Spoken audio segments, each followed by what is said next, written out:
Bërtiste dhe qante në avion sepse nuk ishte afër partnerit të saj, ekuipazhi e nxjerr jashtë pasi vonoi fluturimin me rreth 2 orë.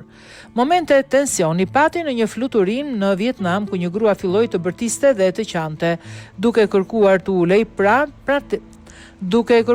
të ulej pranë partnerit të saj. Si rezultat i sjelljes së saj, ekuipazhi e nxori jashtë dhe nuk e la të udhëtonte. Incidenti ndodhi në fluturimin UO 559 të HK Express nga Da Nang për në Hong Kong, teksa gruaja shpërtheu në lot dhe ulurima në kabinë.